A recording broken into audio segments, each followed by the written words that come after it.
Assalamualaikum warahmatullahi wabarakatuh. Yang terhormat, Ibu Dr. Eka Sofia Agustina, SPD MPD, sebagai dosen pengampu mata kuliah pembelajaran berbicara, dan teman-teman yang saya banggakan. Perkenalkan, nama saya Erika Rahma Yostia Dwi Trista dengan NPM 25 13 04 10 81. Program Studi Pendidikan Bahasa dan Sastra Indonesia, Universitas Lampung.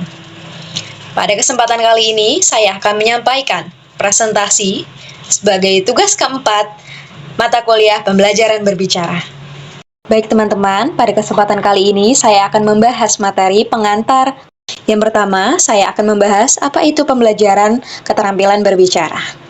Keterampilan berbicara adalah proses pembelajaran yang bertujuan untuk melatih dan mengembangkan kemampuan seseorang dalam menyampaikan ekspresi, menyatakan, atau menyampaikan ide, pendapat, gagasan dengan bahasa yang baik dan benar.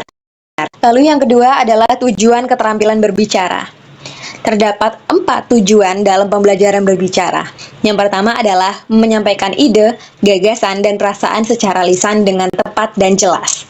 Lalu yang kedua adalah menyampaikan kosakata dan kalimat yang sesuai dengan konteks yang dibawakan. Lalu yang ketiga adalah menggunakan suara, intonasi, dan ekspresi wajah yang mendukung komunikasi. Jika komunikasi sedang marah, ekspresi muka menunjukkan muka marah. Jika senang, mengekspresikan muka senang. Lalu yang keempat adalah mengembangkan keterampilan berbicara dalam berbagai situasi sosial ataupun akademik. Jadi dalam hal ini, kita akan mengembangkan keterampilan berbicara dalam situasi sosial, contohnya pada perkumpulan atau suatu kondisi yang ramai, lalu akademik, contohnya pada saat kita menyampaikan pendapat ataupun presentasi di depan kelas, di depan teman-teman, di halayak yang ramai. Lalu ada hambatan dalam pembelajaran keterampilan berbicara. Apa saja keterlambatan atau hambatan yang terjadi pada siswa yang ingin belajar keterampilan berbicara? Yang pertama ada rasa malu dan kurang percaya diri. Ini adalah hal yang paling mendasar untuk hambatan yang terjadi dalam keterampilan berbicara. Setiap anak yang merasa kurang dalam hal percaya diri akan merasa kesulitan dalam hal pembelajaran berbicara ini.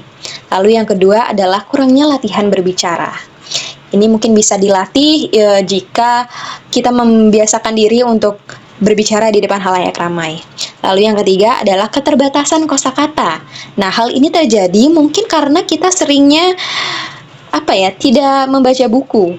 Jadi, kosakata yang kita miliki atau yang kita tahu itu terbatas dan tidak luas.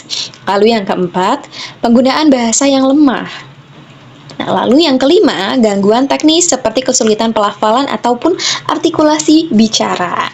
Nah, hal ini misalnya kita dapat lihat seperti gugup ataupun memang keterlambatan dalam menangkap informasi yang akan menjadikan kesulitan pelafalan. Lalu yang terakhir adalah kurangnya motivasi dan dukungan lingkungan belajar. Hal ini dapat dipengaruhi oleh lingkungan keluarga, sekolah, maupun lingkungan masyarakat. Maka demikian, kita harus berkontribusi sama-sama untuk menerapkan hal ini untuk mendukung berjalannya keterampilan berbicara. Lalu yang terakhir ada implementasi pembelajaran keterampilan berbicara. Setelah tujuan dan hambatan, ada penerapan nih yang akan membentuk suatu siswa yang akan terlatih keterampilan berbicaranya. Terdapat 4 poin. Yang pertama, memberikan kesempatan berbicara secara rutin dan beragam.